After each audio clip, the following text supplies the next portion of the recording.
Bonsoir à toutes et à tous, mesdames et messieurs, ravi de vous retrouver après la Transat AG2R La Mondiale, un nouveau rendez-vous vidéo, un changement de lieu. Nous sommes en direct depuis Paimpol, précisément quai Neuf, pour vivre ensemble cette course entrée dans la légende qui est la 43e édition de la Solitaire du Figaro Éric Bompard-Cachemire. Cette année, 37 bateaux seront au départ de cette épreuve, donc 37 navigateurs et navigatrices. Le départ sera donné dimanche prochain, nous serons le 24 juin et il sera tout juste 13 heures. Alors merci à tous les internautes qui nous retrouvent en ce moment. Nous passerons une heure ensemble chaque soir.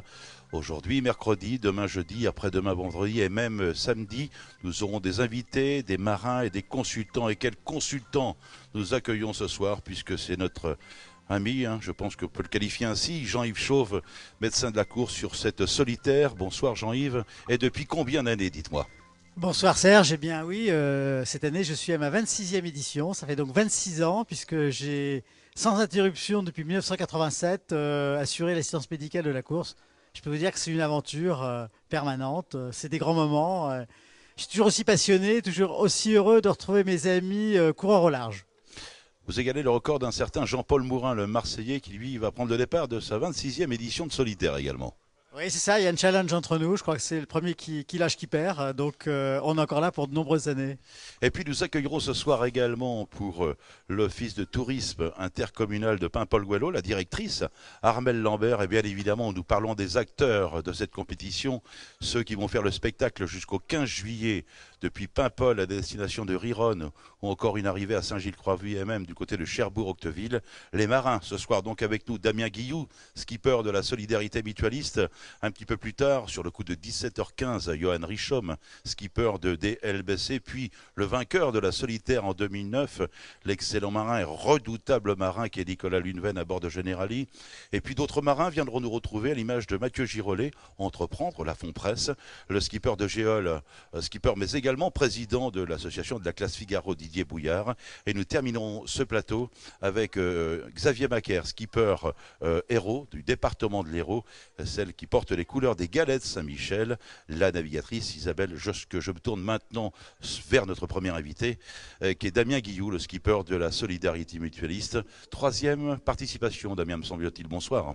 Bonsoir, oui c'est ça, ouais, troisième participation, donc content d'être là et maintenant déjà prêt pour le départ dimanche prochain. Et on m'a dit avec une soif de revanche, dans le sens où le millésime 2011, c'était pas très bien terminé. Que s'était-il passé, Damien? Et ben ce qui s'était passé, c'est que à l'escale de la dernière étape, en descendant du bateau sur le ponton, un petit accident bête et dommage, je m'étais fait une entorse. Voilà, sur le ponton. Alors j'avais quand même tenté de prendre le départ, du moins j'avais pris le départ avec un plâtre à la cheville. Et puis finalement, à passer 24 heures de course, je me suis aperçu que ça me faisait trop mal et que ça devenait dangereux parce que c'était difficile pour moi d'aller manœuvrer sur le bateau. Et donc j'ai préféré être raisonnable et je me suis résolu à abandonner la dernière étape du Figaro l'année dernière. Donc malheureusement, mais voilà. C'était l'une des interventions du docteur Chauve qui se souvient de ce problème pour Damien Guillou. Oui, tout à fait. C'est vrai que on est confronté toujours à cette difficulté. C'est d'un côté il y a l'aspect médical, c'est-à-dire qu'on voudrait que le marin prenne soin de sa santé, puis en même temps on a absolument conscience de tous les impératifs qu'il a de participer, de continuer à courir, à la fois pour lui, pour son partenaire. Donc c'est voilà, on essaye. Bon, on savait qu'avec Damien ce serait très difficile. Il a été, je crois, il a pris la bonne décision. C'était à lui de la prendre.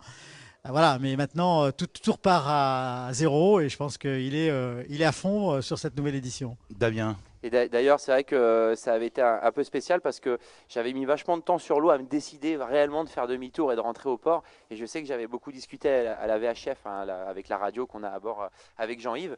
Et j'avais besoin un petit peu, pas de son accord, mais il m'avait un petit peu servi de moyen de décision et pour que vraiment je me dise à un moment, allez, je fais demi-tour, j'y vais, je rentre, c'est plus raisonnable. Et j'avais passé vraiment beaucoup de temps avec Jean-Yves. Et c'est vrai que je t'avais jamais remercié de m'avoir écouté comme ça sur l'eau et ça m'a fait vraiment beaucoup de bien. Damien Guillou, on va parler de ton parcours et on va se tutoyer parce que ça fait déjà quelques années que l'on se connaît. Une préparation olympique, je crois que c'était en voile légère il y a quelques années, c'était pour préparer les JO de Pékin, Damien. Tout à fait, en 49er, c'est un dériveur double olympique. Donc j'ai évolué sur ce bateau pendant 7 années, 7 ans.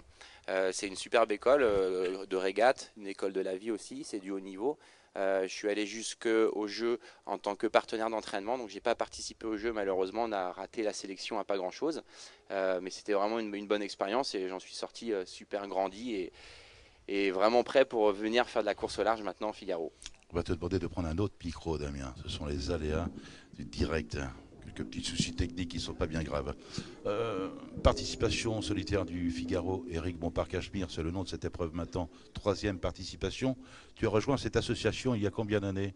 Il y a 3-4 ans? Au niveau du Figaro, ouais, c'est ma 3e année, donc ça va faire 3 ans que je suis sur le circuit. Donc c'est vrai que la solitaire est une des épreuves, il y en a beaucoup d'autres aussi. J'ai participé à quasiment toutes les épreuves, donc je commence à avoir de l'expérience et ce qui est nécessaire maintenant pour pouvoir jouer avec les gens qui ont de l'expérience sur circuit. Donc voilà.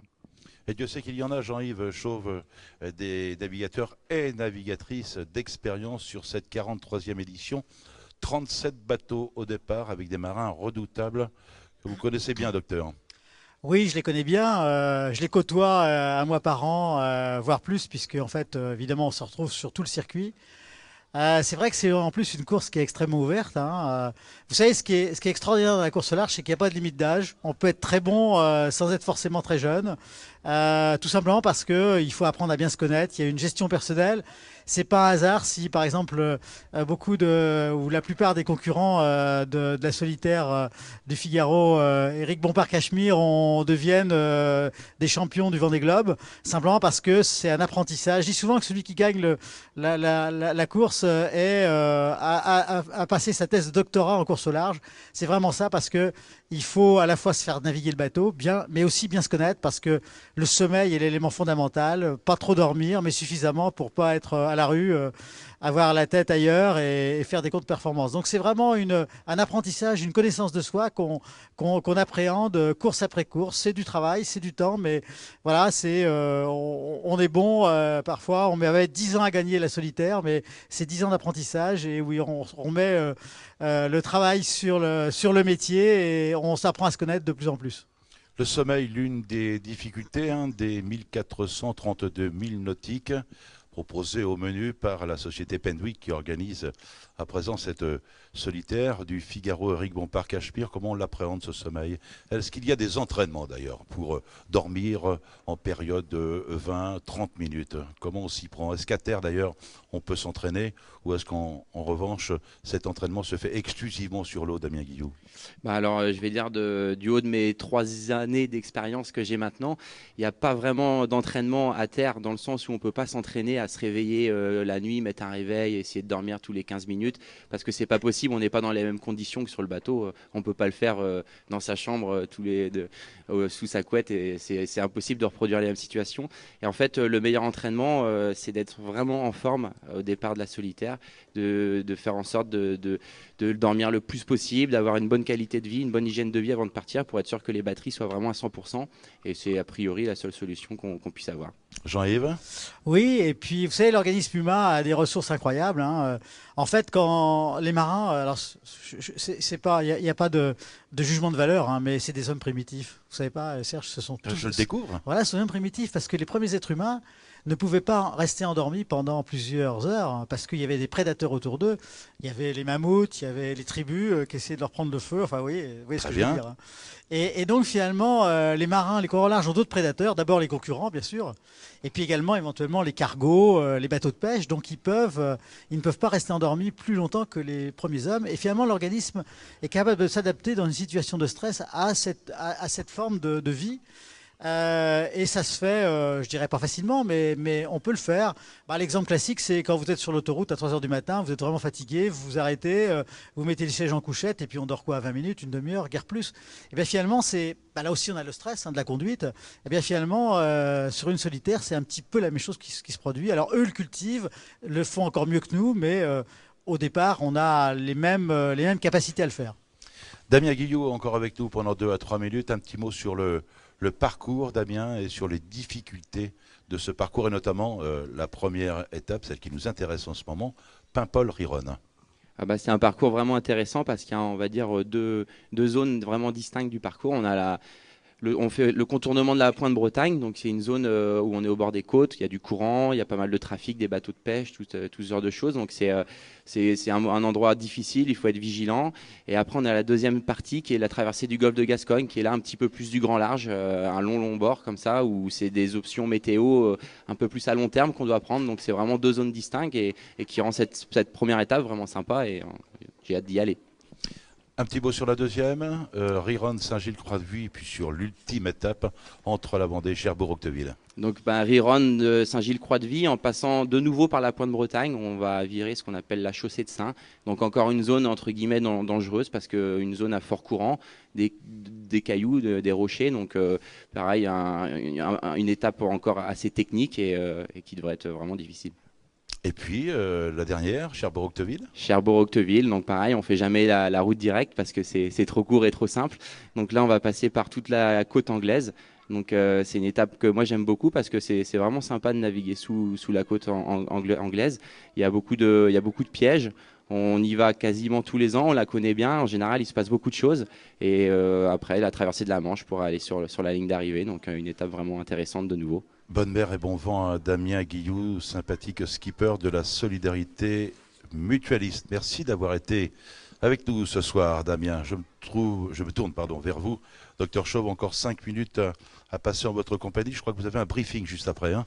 Oui, le briefing qu'on appelle les bisous. Alors encore, il ne faut pas jugement de valeur, mais simplement des concurrents qui vont découvrir la solitaire avec toute sa vie. Parce que vous savez, la solitaire du Figaro, Éric Bompard-Cachemire, c'est vraiment une famille qui se construit. Qui vit ensemble pendant un mois. On a, contrairement à d'autres courses, on a un moyen de liaison qui est formidable, qui est la VHF, qui est une radio que connaissent bien les marins et qui permet de créer un trait d'union, une convivialité en mer entre les coureurs. Et ça, ça crée vraiment cet esprit de famille dans la course. Et puis vous avez eu une mission cet après-midi, Docteur Chauve, de rencontrer quelques enfants souffrant dans les hôpitaux de Paimpol.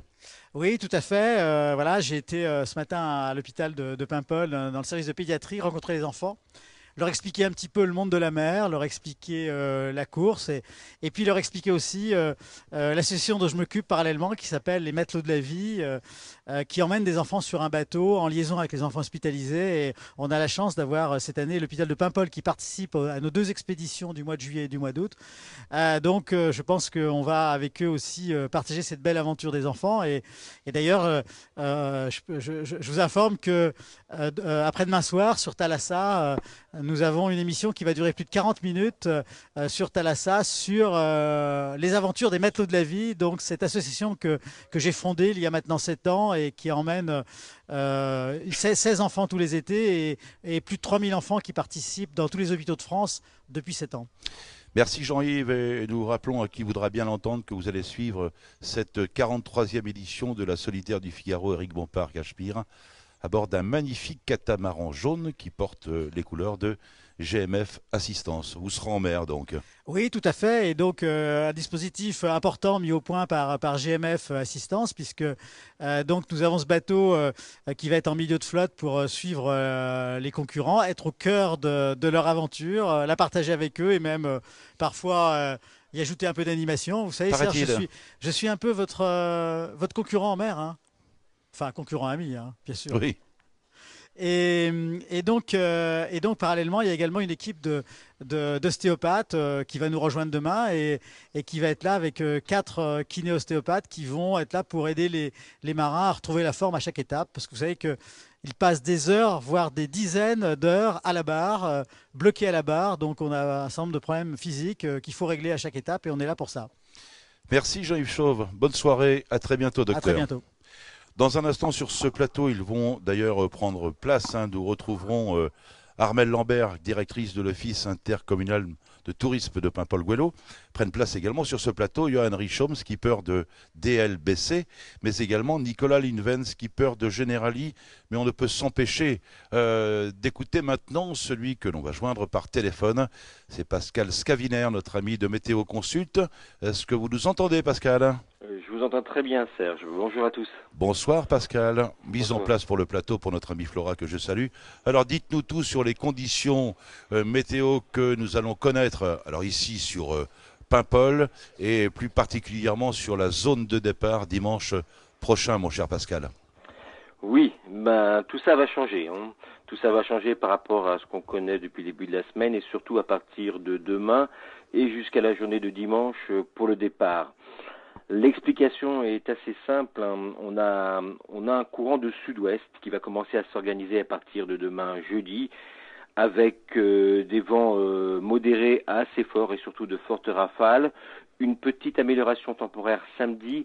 Et de nouveau, on attend pour le départ un courant dépressionnaire de secteur sud-ouest. Donc pour le départ, cela devrait générer avec une fiabilité assez élevée des vents de secteur sud-ouest. Ça, on en est à peu près certain. Ce qui est un petit peu délicat à cette échéance à aujourd'hui pour dimanche, c'est l'évolution du système entre l'après-midi, la soirée et la nuit suivante. À aujourd'hui, on établit le vent de sud-ouest force 5 avec des rafales jusqu'à 7, mais tout ça à l'avant d'une perturbation et d'un front froid qui va progressivement arriver du Pays de Galles vers le site de départ. Alors, ce qui est un peu moins certain à aujourd'hui, c'est l'évolution de ce front. Il pourrait être soit ralenti, soit arriver un peu plus rapidement sur les concurrents, ce qui change la donne par la suite, c'est-à-dire la donne surtout dans la soirée et la nuit suivante, sachant que par la suite, dans les 24 heures suivantes, on devrait avoir quand même une amélioration notable des conditions avec une molle. Là, ça présente quand même une fiabilité assez élevée. Donc, entre les deux, ça reste à préciser dans les prochains bulletins. Avez-vous évoqué, Pascal Scavinière, les conditions météo que nous aurons à terre demain sur Paimpol ici et précisément sur le quai Neuf? Oui, je l'ai déjà dit dans le bulletin, ça reste très agité. Donc secteur sud-ouest, temps très changeant et instable. Et régime d'averse quand même avec des améliorations, surtout l'après-midi. Donc les averses plutôt le matin, moins un risque faible l'après-midi. Et en profil pour vendredi, toujours des vents sud-ouest avec des fortes rafales. Et là, quand même, moins de risque d'averse. On peut se retrouver demain, Pascal? On se retrouve demain sans problème. J'espère que les nouvelles seront meilleures. Hein. J'espère aussi, mais bon. Bonne soirée, Pascal Scavinière de Météo Consult. Merci, Serge. Au revoir. Bonsoir, Armelle Lambert. Bonsoir. Directrice de l'Office intercommunal de Paimpol-Gouello. Il faut être précis, hein. Il faut être très précis, c'est clair. Vous rencontrez des marins ce soir. C'est une première pour vous? C'est une première, c'est un grand honneur. Et quel marin, puisque Johan Richaume, skipper de DLBC, et puis celui qui a inscrit son nom au palmarès de la solitaire du Figaro en 2009, Nicolas Lunven, skipper de Generali. Vous allez bien tous les deux? Bonsoir Johan. Très bien, bonsoir. Nicolas. Je vais très bien aussi, merci. Ouais. C'est la pleine forme. On va commencer avec Armelle Lambert qui nous a fait l'amabilité de venir nous retrouver. Pays de Paimpol-Gouello, lieu de visite incroyable. Il y en a partout, hein, des lieux de visite, dites-moi. Il y a plein de choses à découvrir sur notre territoire. C'est vrai que le départ de la course en solitaire du Figaro depuis Paimpol pour la première fois, c'est l'occasion de remettre un bon coup de projecteur sur tout ce qu'on peut faire et visiter dans le secteur. Alors on peut commencer simplement par évoquer le fait que Paimpol appartient et reconnu comme plus beau des Tours de France. Donc nous faisons partie du réseau depuis 2009, ce qui donc montre qu'effectivement il y a plein de choses à visiter, comme le musée de la mer par exemple, qui est ouvert tout l'été, qui retrace toute l'histoire maritime de Paimpol et notamment qui met un gros coup de projecteur également sur notamment sa grande épopée islandaise qui a été immortalisée par Pierre Loti. On peut aussi bien sûr visiter l'abbaye de Beauport qui est un site du Conservatoire du Littoral qui est ouvert tous les jours. Et puis évidemment flâner dans les rues du Vieux Paimpol qui offre tout le plaisir de la découverte, avec beaucoup de galeries d'art, d'artisans d'art, souffleurs de verre, peintres, céramistes, etc. Et on va en garder un petit peu, parce que vous êtes avec moi pendant une bonne vingtaine de minutes. Et on parlera notamment de la pointe de Billefotte, qui est un endroit très important pour vivre le départ de cette 43e édition de la Solitaire du Figaro. Éric Bompard-Cachemire, Johan Richaume est avec nous. Première participation en 2010, me semble-t-il. C'est donc le 3e rendez-vous pour Johan sur cette course 1432 milles nautiques avec un partenaire, 4 lettres, DLBC. Traduction, Johan? Distributeur de lubrifiants BP et Castrol. Donc c'est assez simple et c'est une entreprise. C'est plus simple à écrire de cette façon-là. Exactement, c'est un petit raccourci. Donc c'est une entreprise qui distribue de l'huile pour la moto et l'agriculture, voilà, donc pour tout ce qui est moteur. Johan, première profession architecte naval ou navigateur professionnel? Alors première formation architecte naval que je n'ai jamais mise en pratique, et ensuite navigateur, et puis je travaille aussi pour la voilerie Incidence, donc j'allie deux métiers en même temps tout au long de l'année. Et voisin sur ce plateau du vainqueur de l'édition 2009, Nicolas Luneven. Respect forcément. Hein. Ouais. Alors moi j'ai commencé aussi avec Nicolas Luneven. C'est quand même lui qui m'a mis le pied à l'étrier. Ah ça c'est intéressant. Merci de nous raconter un petit peu. Son premier préparateur en 2007 lorsqu'il a hérité du projet de Charles Caudrelier sur Bostik. Donc il m'avait fait confiance à l'époque et puis j'y ai pris goût. J'avais décidé d'augmenter mon niveau jusqu'à temps qu'il soit satisfaisant pour participer à ma première solitaire, donc que j'ai fait en 2010. Alors Nicolas Luneven, bonsoir, skipper de Generali. L'histoire avec Johan, elle a commencé avant parce que nos pères régataient l'un contre l'autre. Et effectivement, Johan, donc on se connaît depuis qu'on est tout petit par nos parents. Johan a été mon préparateur en 2007 sur ma première solitaire du Figaro, et puis on était aussi concurrents sur le Tour de France à la voile pendant de nombreuses années, où Johan menait le projet Alpha Laval. Donc on se côtoie. La voile est un petit milieu, donc on se côtoie toujours beaucoup. Ouais. Une course que tu aimes bien, cette solitaire, 6e participation.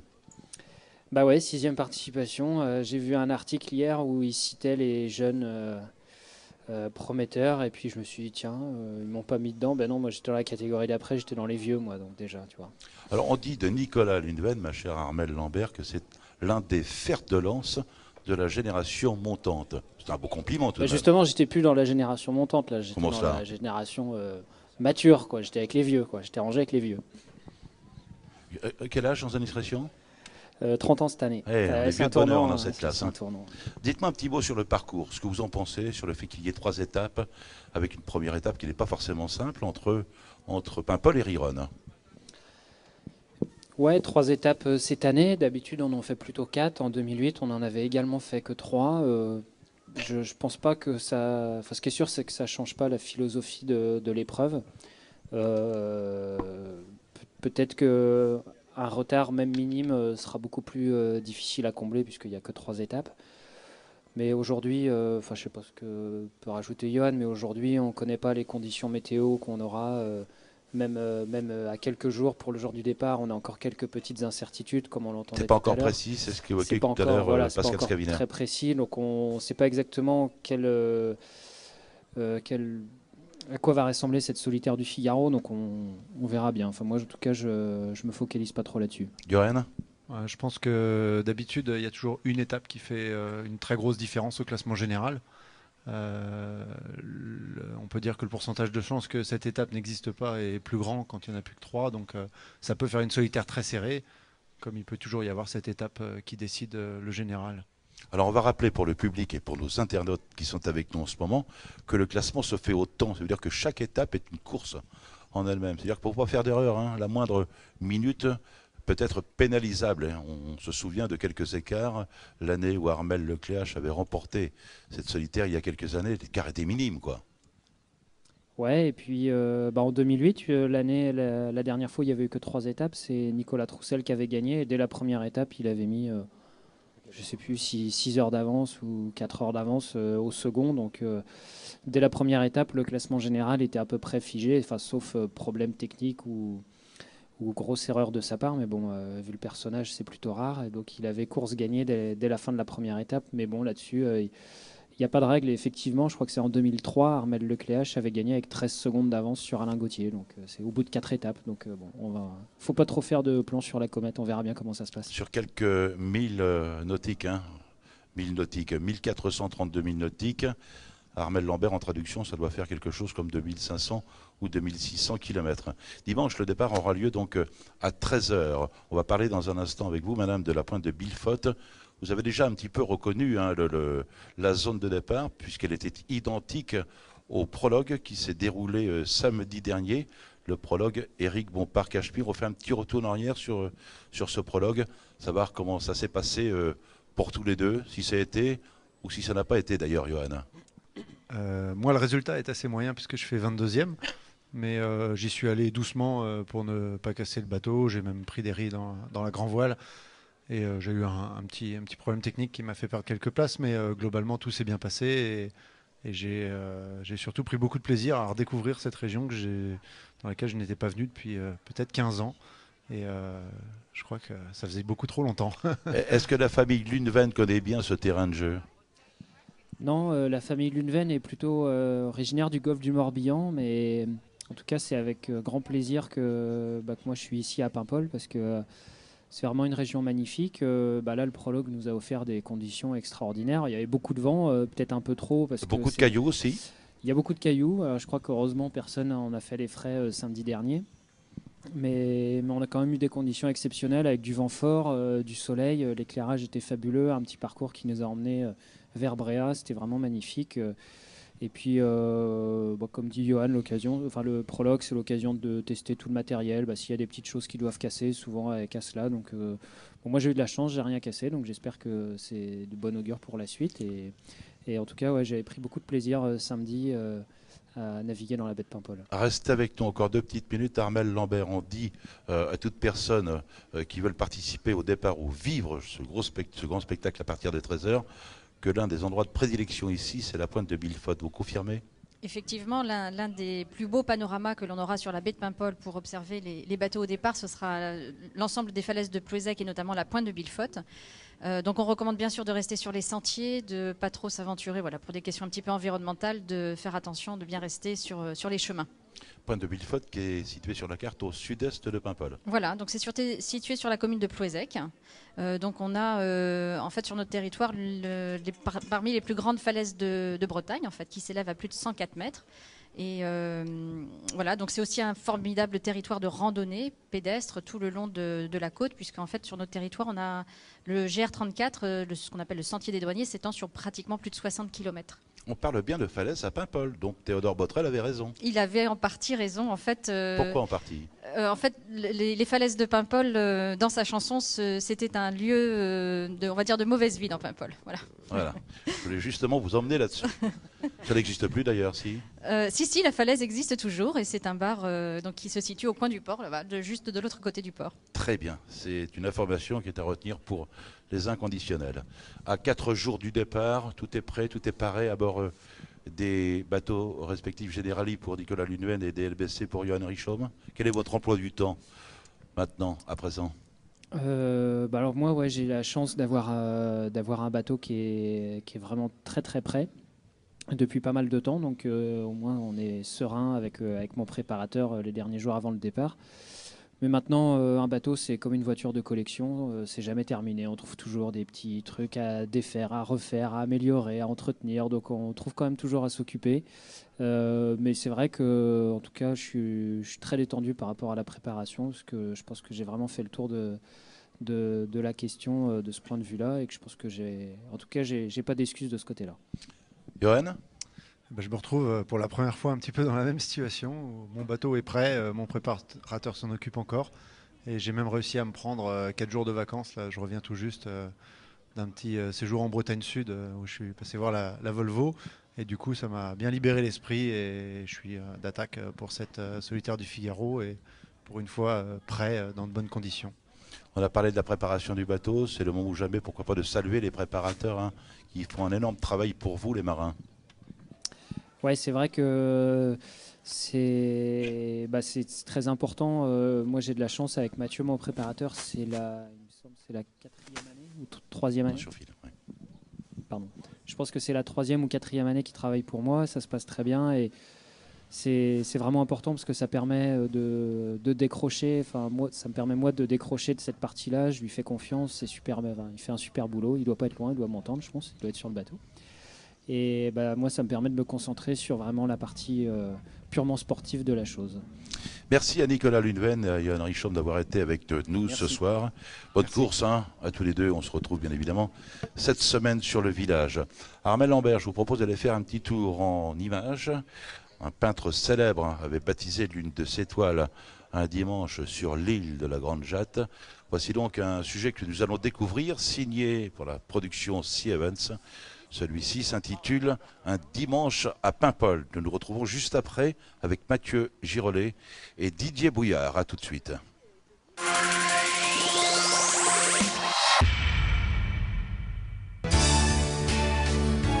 Paimpol n'avait jamais connu ça. Pourtant, la cité costarmoricaine n'a pas tardé à trouver la bonne équation pour rentrer dans le moule Figaro. Non, pas besoin de sortir de Polytechnique. Pour que la recette prenne, il suffit de trouver les bons ingrédients et la foule présente ce week-end sur les pontons ne s'y est pas trompée. Je ne connais pas forcément tous les participants, mais on vient là plus pour l'ambiance et puis voir un peu les couleurs, les bateaux, et rêver un peu. Oh bah, je trouve ça formidable parce qu'ils vont au bout de leur passion. Ah, c'est plaisant, oui, ça fait connaître encore plus la ville et c'est une belle manifestation. On voit des gens heureux, des marins souriants. C'est un très beau monde. Moi, je trouve ça d'une grande chaleur. Et la chaleur, c'est mon part. Une ville historiquement tournée vers le large. La grande pêche, 83 armements, 1200 marins, c'était il y a un siècle. Aujourd'hui, de drôles d'oiseaux ont remplacé les goélettes et le temps d'une semaine, les Figaros sont à la noce. La pêche, ça veut dire être tourné vers la mer. Donc aujourd'hui, c'est vrai que les plus grands moments sont des moments sportifs. Le temps des grandes pêches est un petit peu derrière nous. Aujourd'hui, on est plus sur une pêche durable, une véritable gestion des ressources, ce en quoi Paimpol est aussi précurseur. Donc la course, le sport, c'est effectivement une autre expression de notre vocation maritime. Le 24 juin à 13h, les 37 marins prendront la mer. 504 000 en direction de l'Espagne pour l'étape la plus longue de cette solitaire du Figaro, Éric Bompard-Cachemire.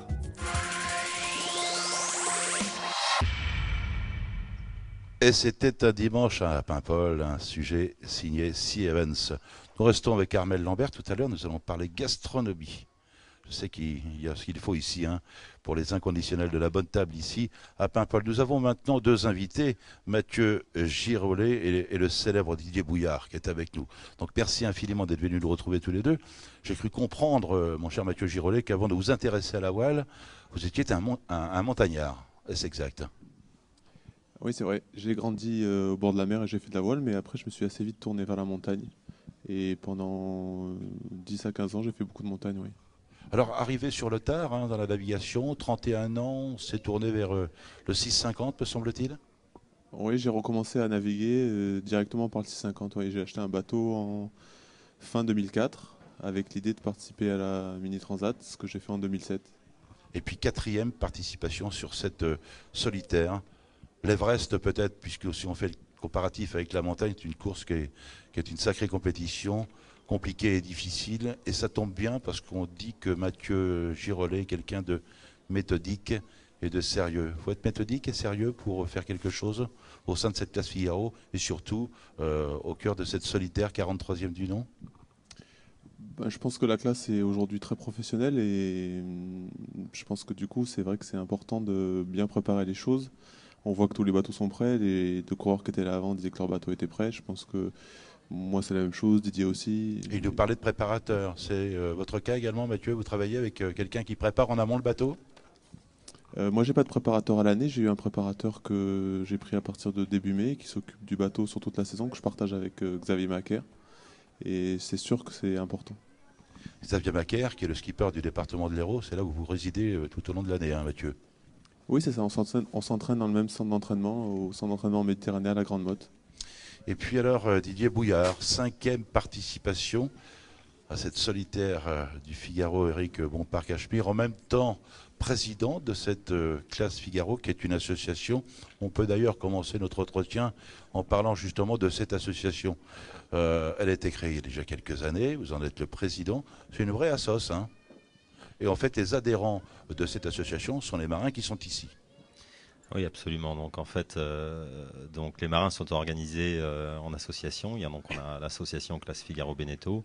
On a un certain nombre de missions, parmi lesquelles s'assurer qu'on délivre aux organisateurs de courses une flotte monotype complète, de telle sorte que nos marins sur l'eau, lors des épreuves,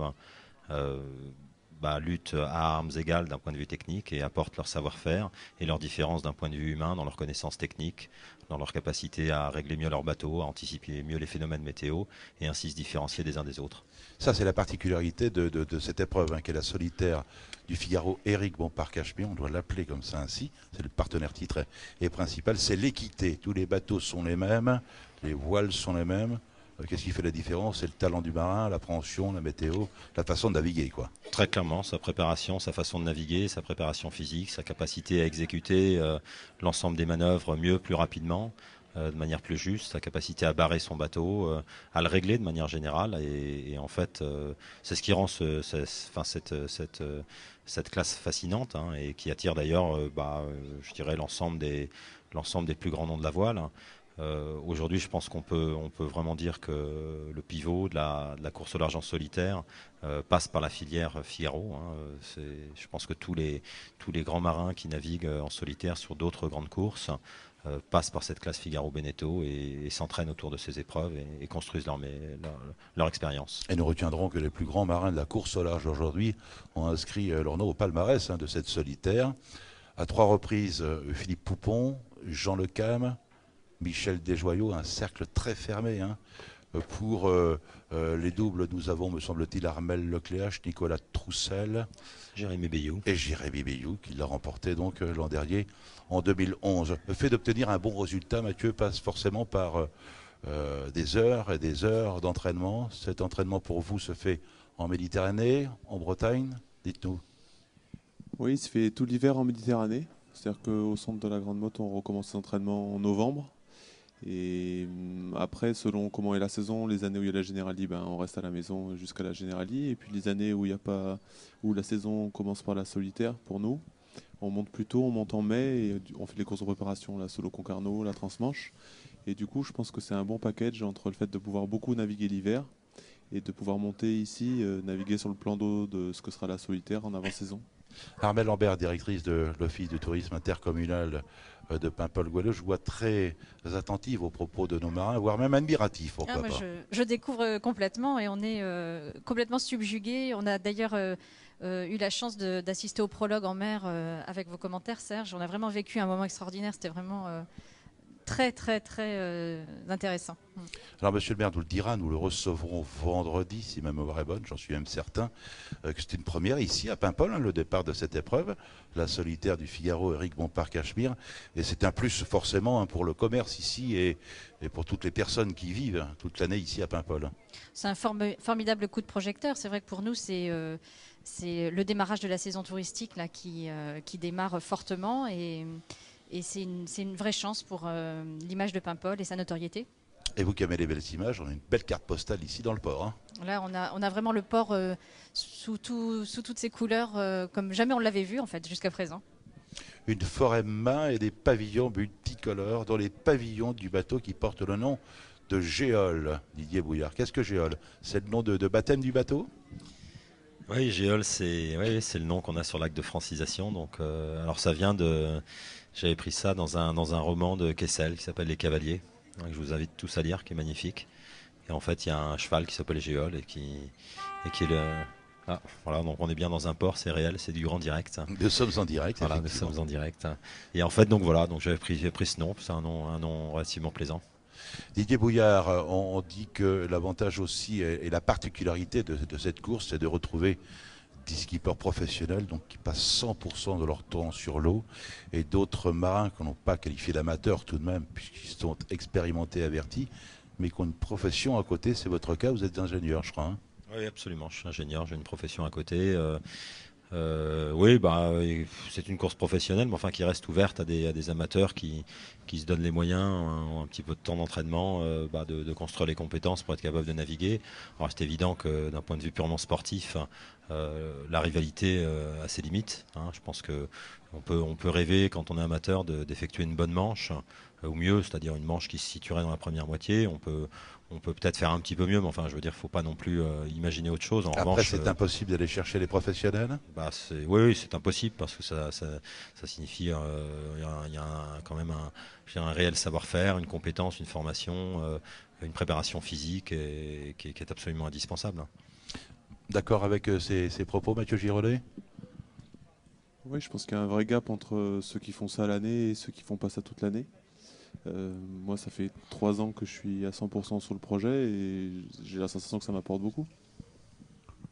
Merci à vous, merci d'être venu nous retrouver tous les deux. Mathieu Girolet, le bateau s'appelle Entreprendre la Font-Presse, nous sommes d'accord là-dessus. Oui, tout à fait, c'est le groupe de presse. Qui nous vient du département de l'Hérault, Mathieu, à qui on va souhaiter bonne mer et bon vent. Et puis notre ami Didier Bouillard, président de l'association de la classe Figaro. Ils sont plusieurs, nous retrouverons également le vice-président et trésorier, qui est Yannick Livory, qu'on appelle donc le grand argentier de cette classe, Didier Bouillard, qui va prendre le départ à bord de Géol. Merci infiniment tous les deux d'être venus nous retrouver. On va se quitter dans un instant. Armel Lambert, Serge Messager du Figaro va prendre votre place.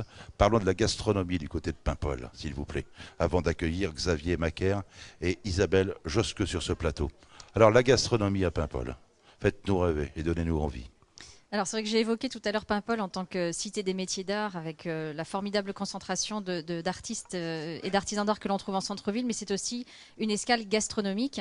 Et j'avais envie de mettre en avant 4 produits phares du terroir que l'on est fier ici de déguster selon leur saisonnalité et leur temps de récolte. Je voulais en premier lieu évoquer peut-être la coquille Saint-Jacques qui donc se pêche ici de à peu près octobre à avril, et juste rementionner que Paimpol fait partie des 3 grands ports coquilliers du département. Et précisons, pardon Armel, que nous avons régulièrement la présence sur ce village d'une confrérie. Exactement. Donc la confrérie a été présente les 2 derniers jours et puis le week-end dernier pour présenter ce produit phare que l'on aime bien mettre en avant. Et donc Paimpol et Ports-et-Vennes et Logivy sont également des ports coquilliers au même titre que donc Erquy et Saint-Quay, nos confrères d'à côté. Je voulais également mettre en avant l'huître de la baie de Paimpol, puisque le Paimpol est aussi un bassin ostréicole, l'un des premiers en Côte-d'Armor et en Bretagne. Et parler également du coco de Paimpol, qui est donc ce petit haricot demi-sec d'appellation d'origine contrôlée que l'on retrouve dans de nombreuses préparations et dont on fêtera d'ailleurs la notoriété que l'on fêtera sur les quais de Paimpol entre le 3 et le 5 août de cette année. Et puis je voulais aussi parler du fameux petit homard bleu qui fait partie des petites choses qu'on aime bien venir déguster quand on vient séjourner à Paimpol. C'est gagné, nous avons envie de passer maintenant un bon moment autour d'une bonne table paimpolaise entre amis et en famille. Un petit mot sur cette appellation, sur ce mot Goëlo, Armel. Alors, Goëlo en breton, ça veut dire le meilleur pays. Donc voilà, en toute modestie. Voilà, c'est l'appellation qu'a décidé de prendre le territoire de Paimpol et de sa côte autour. Une précision, possibilité, nous parlions tout à l'heure de la possibilité d'aller faire un tour dimanche prochain lorsqu'il sera 13h ou un petit peu avant sur la pointe de Billefaude pour voir le départ. Mais l'Office du tourisme, vous avez mieux à proposer la possibilité d'embarquer, me semble-t-il. J'en fais l'annonce régulièrement sur le village. Chaque minute de mon temps, je parle de la possibilité d'embarquer à bord d'un bateau à passagers. Exactement. Je pense que le départ va se faire du côté de la pointe de l'Arc-Ouest. Voilà, donc le départ se fait pointe de l'Arc-Ouest, un petit peu avant midi, 11h45 si possible. Les places sont à réserver à l'Office de tourisme, mais ça part très très vite, donc je conseille de réserver Place de la République. Place de la République, il suffit de suivre les menhirs. Et puis voilà, donc une occasion un petit peu inespérée de suivre, d'embarquer sur la zone de course et de suivre le départ. Voilà, réservation Office du tourisme, Place de la République, réservé absolument. Il n'y aura absolument pas de vente de billets sur place. Armel Lambert, merci d'avoir été avec nous. C'est moi qui vous remercie. De nous avoir consacré 30 minutes de votre temps qui, je sais, est précieux. Bonne fin de journée, madame. Merci. Merci infiniment. Serge Messager, notre ami du Figaro, s'empresse maintenant de prendre la place d'Armel Lambert et nous recevons 2 navigateurs, un navigateur et une navigatrice que sont respectivement Xavier et Macaire qui nous vient du département de l'Hérault, comme notre ami Mathieu Girolet tout à l'heure. On va prendre un micro, Xavier. Et puis la navigatrice Isabelle Josque qui, elle, va porter les couleurs de Galette Saint-Michel. Merci à tous les deux d'être venus nous retrouver. Xavier ne voit aucun inconvénient à ce que je m'adresse en premier à cette charmante navigatrice qui est Isabelle Josque. Bonsoir Isabelle, ça va bien? Bonsoir, très bien, très bien. On a eu l'occasion de se rencontrer il y a quelques années, c'était à La Rochelle, oui, au départ d'une célèbre transatlantique qui était la Transat 650. Oui, je m'en souviens très bien. C'était pas la compétition la plus facile non plus, hein? C'était pas la compétition la plus facile, c'était en 2007, c'était ma 2e participation à la Transat 650 qu'on appelle autrement la Mini Transat. Je trouve ça réducteur d'ailleurs. Et oui, parce que c'est des personnel. mini-bateaux. En fait, c'est des bateaux qui font 6,50 m de long. C'est les plus petits bateaux qui sont autorisés à faire de la course au large. C'est pour ça qu'on dit la mini transat. Mais c'est une transat. C'est pas le parcours qui est mini. Hein. Non, non, c'est La Rochelle jusqu'au Brésil. Donc c'est plutôt un parcours long d'ailleurs de traversée de l'Atlantique. Doit-on en déduire qu'Isabelle Josque adore le solitaire? Oui, là, sans aucun doute, oui, j'aime le solitaire. Nous poserons la question tout à l'heure à Xavier Macaire. Nous saluons Serge Messager. Alors Jean-Yves Chauve nous disait tout à l'heure, le médecin de la course, ça va être ma 26e participation à cette solitaire. Et concernant ce journaliste qui est Serge Messager, combien de participations, Serge? Cette année, ça va être la 17e.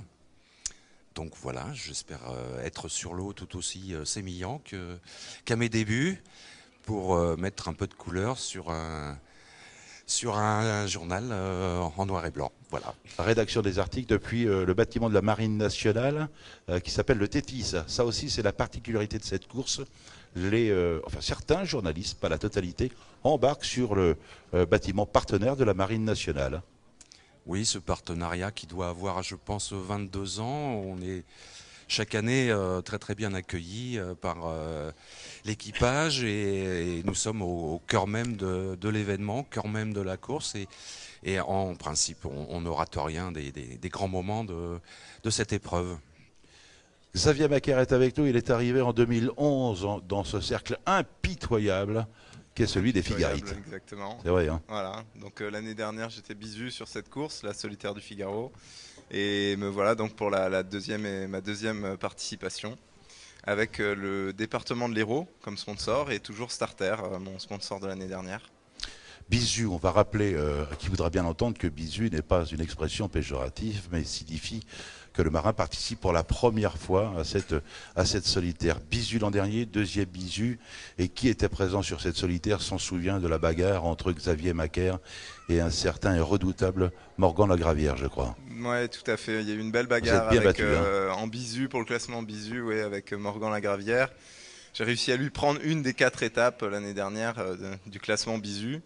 Et faut dire aussi qu'il y avait Phil Sharp qui était là, présent, et qui naviguait particulièrement bien et qui nous a donné aussi un peu de fil à retordre sur ce classement bisu. Garçon que l'on a connu également en classe 40, me semble-t-il, Phil Sharp. Exactement, ouais. Serge Messager se souvient de cette bagarre entre Morgan Lagravière et Xavier Macaire? Je pense, avec ma petite mémoire, que c'est la première fois qu'il y avait 2 bisus dans le top 10 de cette épreuve, et ça prouve que Xavier et Morgan ont vraiment à la fois du caractère mais surtout beaucoup de talent. Donc pour cette 43e édition, je vous souhaite plein de belles choses, quoi. Le docteur Chauve nous disait tout à l'heure, à force de répéter ses gammes sur la solitaire, on peut finir par la gagner, mais il faut être patient, paraît-il. Oui, tout à fait. D'accord avec ça? Oui, tout à fait. Moi, j'espère y revenir. Je suis là à nouveau cette année en 2012. J'espère y revenir les années prochaines, voilà, pour pouvoir peut-être un jour décrocher le Graal. Je sais qu'aujourd'hui, il me reste encore un peu de travail. Voilà, j'arrive un peu à sonder le niveau de mes concurrents et voilà, je sais qu'il y a encore du boulot. Voilà, je vais donner le meilleur de moi-même cette année, comme j'ai l'habitude de faire. J'espère être régulier. Je pense que c'est ce qui est important dans cette course, c'est la régularité. Parce qu'on a donc plusieurs étapes, c'est une course en temps. Donc c'est pas forcément celui qui va gagner une étape qui va gagner la course, c'est plutôt celui qui sera toujours 3e, toujours 5e. Donc je vais essayer d'être régulier cette année pour faire un bon classement, quoi. Serge? Je pense qu'on perd pas son temps à vouloir en gagner. C'est une bonne réflexion. Alors on dit, et c'est valable visiblement pour tous les garçons du département de l'Hérault, on le disait tout à l'heure pour Mathieu Girolet, obstiné, de temps à autre têtu, mais organisé, sérieux. Ce sont des qualificatifs qui correspondent également au trait de caractère de Xavier Macaire? Ouais, je pense bosseur, de la volonté. C'est vrai que je le prépare. Ça s'est préparé tout l'hiver, tout le printemps. Non, c'est un boulot de toute l'année pour arriver là. C'est pas on arrive 2 semaines avant et puis on fait la course et voilà, ça se passe comme ça. Non, c'est un boulot de toute l'année et sur lequel on se donne du mal. Voilà, et donc avec notamment effectivement le groupe dans l'Hérault, le groupe du CEM, Centre d'entraînement Méditerranée, avec lequel on échange pas mal, on communique, on bosse la météo, on bosse le physique, on bosse sur l'eau, on s'entraîne. voilà, on a un bon groupe, une bonne équipe, assez soudée, et je pense que c'est un atout pour nous pour se présenter donc sur cette solitaire. 37 bateaux au départ de cette solitaire du Figaro Éric Bompard-Cachepire, 43e édition, des navigateurs mais également des navigatrices. Et Isabelle Josqueux fait partie de ces navigatrices. Il y a également Christine Sonschmoller et une certaine Jeanne Grégoire. Isabelle, vous êtes venue sur le tard, vous, à la navigation, je crois. Oui. Moi, j'ai appris à naviguer en mer. Lors d'un convoyage, je crois. Vous avez eu une vraie révélation. Oui, et puis aussi au Glénan, et notamment ici. C'est ici que j'ai été formée au métier de marin. Et ici, donc dans l'archipel de Bréhat, dans la baie de Saint-Brieuc. Et j'avais autour de 20 ans, donc ça fait une quinzaine d'années, mais c'est vrai qu'il y a des participants à la solitaire du Figaro qui naviguent depuis leur enfance et qui régatent depuis leur enfance. Donc pour moi, c'est un parcours de marin en premier et de régatière en deuxième. Et ça en est devenu un métier d'ailleurs, métier passion bien sûr. Et ça en est devenu un métier, d'abord une passion, ensuite un métier, et puis pour me qualifier, je dirais plus que je suis une coureuse au large qu'une régatière. Moi vraiment, j'insiste là-dessus, moi j'aime naviguer au large. Comme je le disais tout à l'heure, j'aime naviguer en solitaire, et c'est vrai que c'est la course au large qui me passionne avant tout. Alors pardon Isabelle, mais on a vu tout à l'heure Mathieu Girolet, j'ai rencontré tout à l'heure Gilles Damorvan, Xavier Marquer fait partie des garçons plutôt musclés et bien bâtis, parce qu'on dit que le métier de marin, de coureur au large, c'est un métier difficile, où il faut barrer, il faut wincher, donc un métier qui nécessite un petit peu de force, c'est là que je veux en venir. Oui, bien sûr. Alors c'est un métier difficile, c'est un métier physique, mais qui touche à mon sens plus à la résistance qu'à la puissance. Alors bien sûr, il faut de la puissance au moment de manœuvrer. Donc dans tout ce qui est régate au contact, ce qu'on appelle la régate au contact, c'est les navigations entre deux bouées sur des toutes petites distances. Là, c'est vrai que le fait d'être physique, d'être puissant, ça joue beaucoup. Mais je pense que sur une traversée, même du golfe de Gascogne ou sur une étape de la solitaire du Figaro, c'est pas le fait d'avoir un petit gabarit qui va nous empêcher de bien figurer, voire de gagner une course. Et aujourd'hui, pas du tout. D'ailleurs, ça m'est déjà arrivé de gagner une étape musclée sur la Cap Istanbul en 2008. Il y a eu beaucoup de vent, il y a eu donc un peu de tout, mais notamment beaucoup de vent. Et voilà, donc je pense que aujourd'hui, c'est pas parce qu'on est un petit gabarit qu'on peut pas gagner le Figaro. Et bon, voilà, Jeanne, Christine et moi, on est là pour le montrer. Et pour le prouver. D'accord là-dessus, Xavier ? Je confirme, effectivement, j'ai fait quelques entraînements l'année dernière avec Isabelle. Et j'ai été assez bluffé sur des entraînements dans 30-35 nœuds vraiment très très musclés, de la voir faire des manœuvres vraiment à fond, ce petit bout de femme à fond. Et moi je me disais, purée, moi je suis dans le rouge, j'ai 75 kilos de muscles et je suis complètement dans le rouge. Et elle enchaîne, elle continue, et quand on amarre les bateaux au ponton, elle dit, ah c'était génial aujourd'hui. Et moi je suis complètement rincé et je me dis vraiment bravo quoi. Beaucoup d'estime, beaucoup de respect pour Isabelle. Faire ça sur des bateaux qui sont assez musclés, ouais, c'est balèze quand même. Ça peut s'expliquer aussi par le travail. On dit qu'Isabelle Josqueux est une bosseuse. Oui, c'est vrai. C'est vrai que je suis une travailleuse, mais c'est aussi dû au fait que, comme on le disait tout à l'heure, je suis arrivée assez tard dans la course en général et dans la régate. Donc lorsque je suis arrivée, je me suis dit, oula, il y a du travail, il y a plein de choses à apprendre.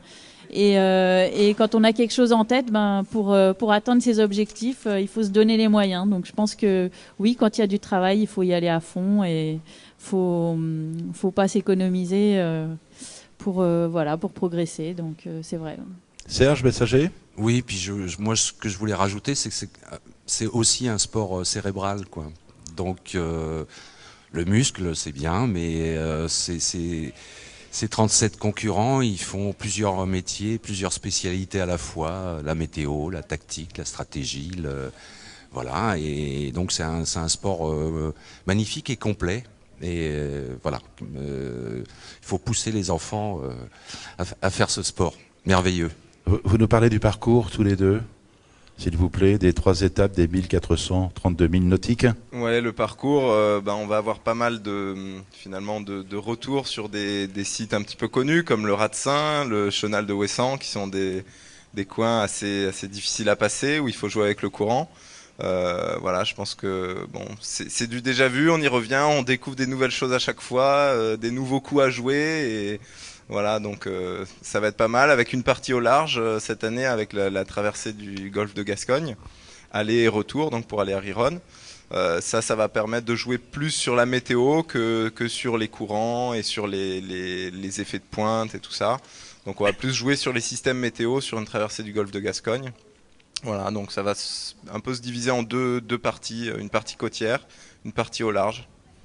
D'accord avec les propos de Xavier Macaire, Isabelle Josqueux? Oui, tout à fait, tout à fait. Et moi, je préciserais même que ces deux parties qui sont toutes les deux très difficiles, mais qui ont leur spécificité. C'est vrai que la navigation côtière, par exemple, on va partir de Paimpol et on va faire de la navigation côtière jusqu'à Lorient à peu près. Donc ça va être à peu près 1 jour et demi de navigation. Pendant donc de longues heures pendant lesquelles on ne va pas pouvoir se reposer, parce que la navigation côtière, ça veut dire si on veut se reposer, on peut se reposer 5 minutes maximum, parce qu'il y a toujours soit un pêcheur, soit des cailloux, soit des concurrents qui sont en train de louvoyer à côté de nous et qui pourraient être un obstacle. Donc en gros, ça demande de la vigilance, 100% de vigilance. Et puis après, lorsqu'on entame une traversée comme le golfe de Gascogne, ça peut paraître facile, parce que du coup on se dit maintenant je vais pouvoir me reposer. Et alors si par malchance on arrive dans du gros temps, le golfe de Gascogne, et on le sait, ça peut être un plan d'eau très difficile, très dangereux. Donc ça peut d'un coup basculer et devenir très compliqué. Et comme disait Xavier, c'est très stratégique.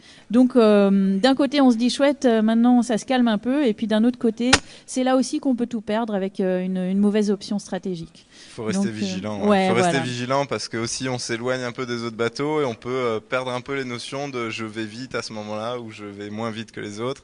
Et si on relâche notre vigilance, je pense qu'on peut perdre des places. Ouais, exactement. Et puis en plus, c'est sûr qu'on sera fatigué, parce qu'après 2 jours de navigation côtière, on va être complètement fatigué à l'entrée du golfe de Gascogne. Là, je parle de la première étape, bien sûr.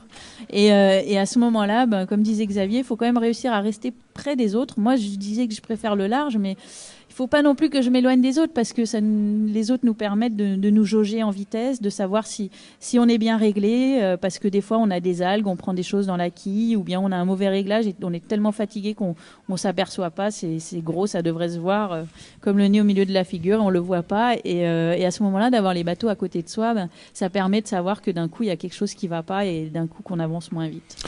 Bonne course à tous les deux, Isabelle Josqueux, skipper du très beau voilier Galette Saint-Michel, et d'autres partenaires peut-être à saluer, profitez-en. Oui, je voudrais saluer également Cita Suez, et puis profiter aussi pour dire que cette année je représente le territoire de Saint-Brieuc, avec le Team Bet Saint-Brieuc et l'agglomération de Saint-Brieuc. Bravo, Xavier Macaire, skipper Hérault. Skipper Hérault, voilà, donc du département de l'Hérault, qui souhaite promouvoir son littoral, qui se tourne vers la mer, et qui souhaite, par ce projet de course au large, initier un peu les jeunes héroltais, faire découvrir un peu tout ça, et puis mettre en valeur toutes les richesses du département de l'Hérault. Il y en a beaucoup, tant dans la pêche que dans la plaisance, que dans le tourisme. Donc voilà, l'Hérault souhaite promouvoir son littoral. Et Starter, la société Starter qui me soutient à nouveau cette année, et mes partenaires techniques, donc Chemin d'Océan, Zyke, Le Sem, Arken, voilà, il y en a pas mal. Xavier Macaire, bon marin, mais également bon communicant. Bonsoir à tous les deux, et merci à Serge Messager, l'une des plus belles plumes de la course au large, d'avoir été présent avec nous dans ce journal. Bonsoir Serge. Bonsoir, vous aviez commandé la pluie pour 18h. Et ça arrive. Bien, je vais faire un rappel individuel, c'est un peu plus tôt que prévu. C'est un petit peu plus tôt. Demain soir, une autre belle plume pour nous accompagner, Eric Orenberger, journaliste à Ouest France. Nous recevrons également Mathieu Sarrault, commissaire général de la société Pendwick. Et puis les marins, Paul Meillat, skipper Massif 2011, Jeanne Grégoire, Banque Populaire, Fabien Delahaye, skipper Massif 2012. Nous recevrons également le skipper de Nakara, Erwan Tabarly, mais également Thierry Chabani, skipper de Génimat, et un skipper Grand-Villet, donc bas-normand, Nicolas Jossier, skipper d'Inextenso et expert comptable. Pour préparer cette émission et pour la réaliser, il est de bon ton de saluer Jean-Christophe Vigier, Laurent Jonker, Jennifer Song, Jean-Valérie Tarasco pour la régie, Flora Squarnec et Aurélien de la société Siwa. On se retrouve demain entre 17 et 18h pour l'édition numéro 2 du journal de la 43e édition de la Solitaire du Figaro, Éric Bompard, Cachemire. Bonne soirée à tous et à demain.